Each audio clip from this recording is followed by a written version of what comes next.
Hey, this is Bill DeWeese, author of the book How to Start and Build a Six-Figure Voiceover Business. And you're listening to the Voiceover Marketing Podcast with John Melly. Okay. Foghorn. Nice. This is the Voiceover Marketing Podcast, episode 58. Hello and welcome to this episode of the Voiceover Marketing Podcast. My name is John Melly, and this is the podcast dedicated to teaching in-depth and advanced marketing strategies for people in the voiceover and audio production professions. My goal is to help you make more money by showing you ways to leverage your time, charge more for your talents, and allow you to spend more time doing the things you want to do in your life. The Voiceover Marketing Podcast is sponsored by the book Voice Over Legal by Rob Siglan-Paglia. You don't think you need this book? Here's a question for you. Have you ever been asked to do a celebrity impression for a commercial? If you have, you might want to think twice, unless you live in a particular state.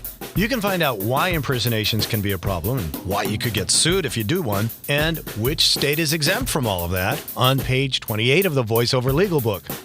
Now, we've arranged a discount for you to save up to $5. That's up to 20% off the list price of the book, and you can support the podcast at the same time. If you're a voice artist and you're treating your business as a business, you need this book.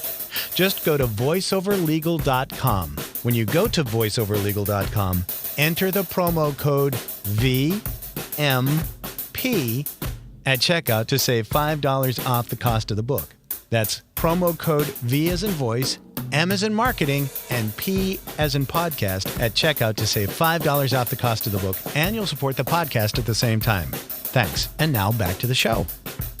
Hey there, it's John. Welcome to this episode of the podcast. Thanks for spending some time with me today. I do appreciate it. I've missed talking to you. It's been a while, I understand, and I have been saying that in the last few episodes. My family's been going through a tough time, and as families do from time to time, and so I've been distracted and had to prioritize things, and anyway, rather than do really long episodes, I've got some interviews already recorded, but I thought I'd change it up a little bit this year. And rather than do long episodes that it takes a while for me to produce and kind of slide into my day, I thought perhaps what I would do is a series of shorter episodes and then mix it up with some interviews along the way. And at the beginning of the year, I set up a question on the Facebook group. If you're not part of the Voiceover Marketing Podcast group on Facebook, please reach out to me and let me know that you're interested. And assuming you're in the voiceover industry or related fields, we'll let you in, as long as you're nice. We don't like nasty. We don't like spam either. If you want to promote something with regard to voiceover or a seminar and all that, that's fine. But somebody tried to push something about mortgage financing in the Voiceover Marketing Podcast group, and that's a no-no, okay? And no multi-level marketing things. You imagine an MLM for voiceover? Okay, you get 3 voiceover talent to do a script, and they get $200 and you get 10% of that. And then they get, all right, I've gone on too long with that. Yeah, stay on topic and feel free to promote stuff. Don't overdo it, but this is a marketing podcast and we do expect you to promote something because that's what this is all about. At any rate, so I put up a question, like, what do you want me to talk about in 2018? Got a lot of great feedback. So I thought rather than try and do a whole bunch of them at once, I'd probably dive down, go deep on a particular topic. So also, I want to ask you a question. In the spirit of changing things up, I put new music in. That drum funk beat that you hear at the beginning of the episode, that's me. That's me on my drum kit. I just threw the iPhone on the music stand and played a little funk rhythm and made my own thing there. Thought, why not use all my stuff in the podcast, right? I always talk about using your talents and your gifts and using them to create products and services. I thought, you know what? Good advice. Take your own advice. So let me know what you think about that. Recording quality is obviously not a recording studio. Like I said, it was a, you know what? I'm not going to put it down. I threw my iPhone on the music stand and that's what it was. Enough of that. Anyway. All right. So thanks for listening. As of this recording, we have, let me just look quickly. In the VoiceOver Marketing Podcast group on Facebook, we currently have 1,583 members. That's pretty cool.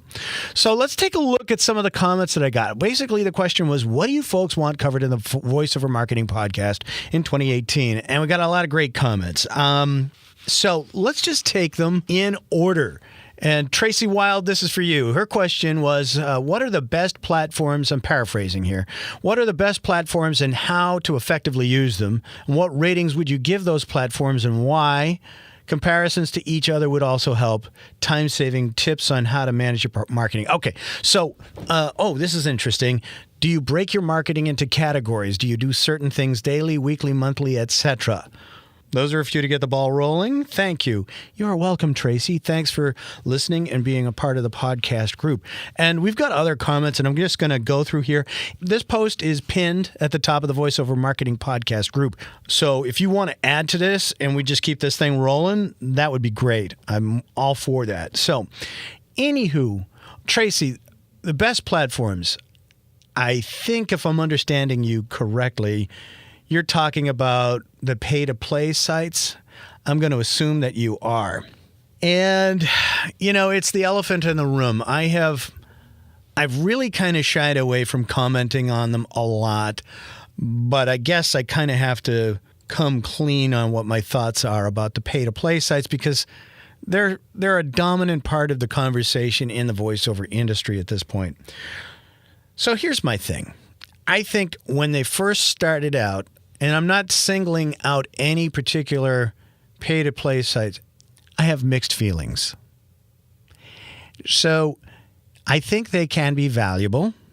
A lot of people have concerns about the business practices of the pay-to-play sites. And I guess I'll start a step back. Let me start by saying this. I think it is very important for you as a business owner, a voiceover talent, for all of us, to own your own media platform. And the internet, a web page, a podcast, is a media platform. Facebook, Instagram, Twitter, those are all platforms on the internet, but they are owned and controlled by corporations, large organizations that you have no control over. And I think it's important for you to own your own media platform that you own and control. And I learned this lesson the hard way. So, teachable moment, as my dad says. Years ago, I spent close to $2,000 on having people who were wizards at Facebook help create a landing page with an opt-in form on a Facebook page. And it had enter your name and email address, and you can get on my mailing list for free reports and newsletters, yada, yada, yada. And I had those names being collected on Facebook and sent to my database on my website. And we had spent a lot of time with my web developer and these two wizards for Facebook, making sure that everything worked correctly. They came up with a graphic, and everything was to drive to this opt-in form, name and email address. And I was starting to collect names. And no word of a lie, I think if it was 2 weeks, I'll be generous, but it wasn't very long after we got that all up and running, and Facebook changed its layout, it changed its rules, and how different people would be able to interact and find those pages. They've recently made changes again to their platform, making it harder for businesses to get in front of a lot of people, and unless you're going to pay for it. The free days of Facebook are pretty much over. And if anything, rather than multiple interactions a day, they want you to post less, but make your posts stuff that generates conversation. Okay, so the lesson here is that I spent about $2,000 and a lot of time getting something to work on a platform I didn't control, and they went and changed it, and basically that money was gone. Mark Zuckerberg and his crew over there don't give a tinker's you-know-what for John Melly here in Boston, and they didn't really give a tinker's you-know-what for the 2 or 3 guys that were helping me set this thing up. I don't own and control it. And it's their platform. They own and control it, and they have every right to do what they want. So one of the guys, my web guy, who was helping me with my own website and helping it interact with Facebook, he's the one who basically said, you don't want to spend a lot of time and money on something you can't control. And I thought, you know what? That's an important lesson. I don't own the real estate. If you're renting, the landlord can basically say, you know what? I'm not going to renew the lease. You don't own the building. You got to go. So you want to own the house. You want to own the condo. You want to own the apartment. It's important to own things, which sides me off into why I think it's important for you to create products and services that you own and control and can market to generate revenue for your business. They're assets. You want to own things. So that having been said, do I use social media? Of course I do. I'm getting these questions from you through that. But this podcast is mine. The websites that host this podcast and other interests that I have are mine. I can control them. The content is all backed up. I own it. And if a company were to go belly up, well, then I could transfer it to another company, and I'm the one that changes the rules in the podcast. I change the intro. I'm changing the format. I can do what I want with this. So it's important for you to be able to do that. Why do I talk about this with regard to platforms and the pay-to-play sites? Same thing. You don't own those assets. Someone else does. Other companies do. Investors do.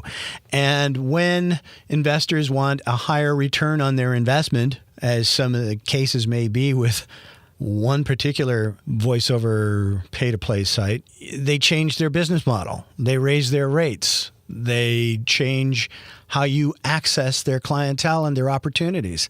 And they have every right to do that. And we might not like it, and we might move away from it. But on some level, and I don't know the business practices, I don't know what their numbers are or anything like that, but I have to believe that on some level, they made the business decision that says, if we get X number of people out of the thousands that we have to play along with this, we can still make a buck. And if we get X number of clients and take this much of the fee that they're paying for access to our talent pool, because we've signed up to be their talent pool, we've signed up to be part of their asset, they set the tune, they set the fees. And if you don't like it, you have every right to leave. I see where people can get upset about it. I don't, without stepping in it too much, they have every right to do what they want with their business. If we don't like it, we can leave. I don't see a lot of benefit getting upset about, oh my gosh, they've decided to do X, Y, Z. It's like, well, I've had stuff happen to me too and go, pardon my language, that sucks. Now what? All right. Do something different. That's one thing. One versus the other. I think when they first started out, they were a lot better, Tracy. And I think they have value in the sense that it can help you with your auditioning. The main problem that I have with the pay-to-play platforms, and I know I've said this in other episodes, is that they're commodity marketplaces. They're voiceover commodity marketplaces. Let me say that again. They're voiceover commodity marketplaces, meaning commodity is something readily available and easily found. And if you go to any of these platforms, Voice123 or Voices.com or what have you, there are thousands or tens of thousands of voiceover talent all there. And if you cut the demographic in half by saying, but with a client saying, I want a male voice or I want a female voice, even still, you're up against tens of thousands of people. And when there's something readily available and easily found, they can pretty much dictate the price that they want. So that's my biggest problem, is that there's not a lot of ways to differentiate yourself. And the way a lot of people try to differentiate themselves is they will meet or beat the best or the lowest offer. And it's hard to make money that way. So I think they're value when you can find a project that you're willing to work for and on because the rate that they're promising is valuable. I think a tip that I would give anybody who wants to take advantage of them, and I should say this, I have gotten clients from both voices.com and voice123.com. Actually, Voice123 got me my longest lasting repeat customer. I worked with them for like 8-9 years, multiple times a year. Things have slowed down a little bit this year. I don't know if we're continuing or not, but what have you. I got a great client through that. I got some other smaller clients through voices.com. So it's not to say that you can't get business there. I don't want to say that. But I will say that the competition's a lot harder now than it was 7-8 years ago because there are that many more people on those sites. I think it's good for auditioning if you want to, work on different scripts. I wouldn't go for the offer that somebody makes of like, it's small now, but it could lead to other things down the road. I mean, I've heard that, I don't know how many times, down the road ain't going to help you pay the light bill this month, So I would stay away from that. And one thing I would say is if you want a tip, put your location in your geographic area.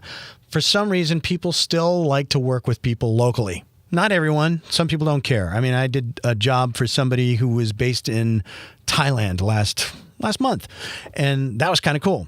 Some people like to be able to go meet you, sit in the studio with you, or be on the phone line with you and all that kind of stuff, be in the same time zone at least. So I would put your location in, your geographic area in. That's one tip I could give you because that seemed to help me get my clients. And that's neat for everybody because we're all in different places. So that's not going to be an unfair advantage to anyone. So I would do that. And the thing is that it goes back to my mantra for this show is create products and services in areas that you are an expert in. So I am in the process of finishing up the long-awaited voiceover athlete course. It started off as I was going to write a book on voiceover athlete and exercises, but then I went and I shot a bunch of videos. Listener and voice talent Joel Jacob put me in touch with a great videographer, and we put together about 12, 13 videos on specific routines and drills to help open up the air column, create relaxation, reduce tension in the neck, shoulders, arms, throat, head, jaw, all of those things. And I'm in the process of putting that together, hoping to launch it the next couple of weeks. That's been another project. But that is going to be an asset for my business. I've done a webinar on it with John Florian from VoiceOver Extra. We got a lot of great reviews on that. So that was sort of a market test to see how that would translate. And I'm excited to bring that. I'll be talking more about it in future episodes. But what I've done is I've taken an interest that I have and created a product that I'm going to sell. And I think the content is worth much more than what I'm going to charge for it. But the important thing is first of all, it's going to help people. I know it will because everybody who's looked at it and used the stuff says, wow, what a difference. And this is a shameless plug, but I'm showing you what's possible, and I want everybody to do this. I want everybody to look at their life, what their interests are, take your voiceover and your production and your acting talents, and create stuff. The platforms are all there. And if you have your own platform, you can use it to market it. You'll still own it. So do that. That's the mantra that I have is create your own stuff. And then you can be the voice person in an area where no other voice talent is going to be, Be where no one else is. Okay, so that's the first question. That's what I have to say about that. If you were looking for me to say you should choose one over the other, I can't because I haven't really been part of those marketplaces for a while. I think you can do your own due diligence and see if one of them is worth it to you more than another. And go from there. I honestly couldn't tell you, but I can tell you what my reservations are in general about that whole business model is that you're not going to control how they run their business, and you're going to be subject to their rules and how they choose to compensate, make opportunities available to you, and what percentages they're going to keep from their clients, their voice seekers, and what they pay out to the voice providers. I hope that helps. The other question that you have is, do you break your marketing into categories? Do you do certain things daily, weekly, monthly, etc.? Yeah. Okay. So in a perfect world, when all cylinders are firing and I don't have a lot of other stuff distracting me from my time, production-wise, I'll typically do voice work in the morning because my voice is freshest and most rested then, if possible. Not a hard and fast rule, but that's my preference. And then any editing midday, mid-afternoon, and any writing maybe early in the morning or later in the afternoon and planning. There are other things that I've done in the past and try to do on a regular basis, and it's to have a theme for a day, a daily theme. Okay, so today will be, writing and scheduling guests for the podcast. Another day will be recording the podcast. And I'm using the podcast as an example. Wednesdays Tuesday I'll record it. Wednesday I'll edit it. Thursday I'll mix it down and get it all finalized. And then Friday, publish and promote. Typically, I don't take inbound calls during the week. I will push them to voicemail, and I will schedule calls on Thursdays. Phone days are Thursdays, and coaching days, when I work with coaching clients, I schedule those on Tuesdays. So I try and do themes for each day of the week. And then Friday is usually a busy day just because we're doing a Saturday, Sunday, and Monday production. And if it's a long weekend, like a holiday like President's Day or Memorial Day or something like that, then it's 5 days worth of production because we've got to get everything through Tuesday completed. So I know the workflow. I know what I need to get accomplished, but that's what I try and do. I honestly try and limit the amount of access that people have to me directly, because I don't want to be interrupted when I'm in the middle of a project and I'm in a flow, to use the word of the month, or in the zone or whatever. It's a lot harder to get back to task after if like an email pops up or a text message pops up in the middle of a recording session, or you're writing something or you're editing something, or somebody comes in to ask you for a revision or something like that. It's very hard to get back on task. I think I've read somewhere it takes 11 minutes to get back to the level of concentration and efficiency that you had prior to being interrupted, to get back to that state. 11 minutes. And if you have like 3 of those an hour, you've lost half the hour, to try and get back in there. So I try and limit that. I hope that's helpful. Let me know what you think of this idea, just tackling an issue per podcast. And I've got a couple episodes recorded already. A while ago, we had somebody ask, what's the difference between branding, marketing, and networking? And we have the expert on branding. We have Karen Tiber Leland. She is the author of The Brand Mapping Strategy. She's been on CNN, Fox News, Fox Business News. She's been on podcasts. She is the expert. And we're going to talk about the difference between branding and marketing and networking, and the 7 lenses that you need to look at your marketing and branding through to help you develop your brand. That will be in the next episode of the podcast. I recorded her yesterday, and it's in the production now. And so we will have that for you next week. So please let me know what you think. Ask the questions in the VoiceOver Marketing Podcast group on Facebook. If you're not in that group yet, please find that. Search for VoiceOver Marketing Podcast on Facebook, and it will give you the group. And ask to join. I'd love to have you with us and have you asking questions. And let me know what you think of the format. And what do you think of the music at the beginning? Huh? All right. I'll talk to you soon. Thanks for listening. Take care. Our program originates in the Boston studios. We hope you'll join us again. Until then, we bid you au revoir, keep your chin up, and the best of luck. Well, that's it for this episode of the VoiceOver Marketing Podcast. If you like this podcast, please subscribe to it at voiceovermarketingpodcast.com so you'll get notices of new episodes, and please share it with your friends and colleagues in the voiceover world.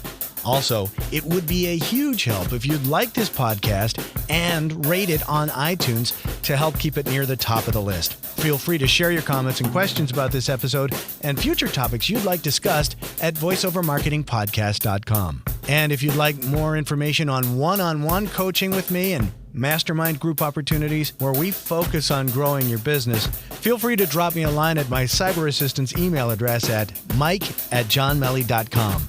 Thanks for listening. Now go out there and share your voice with the world.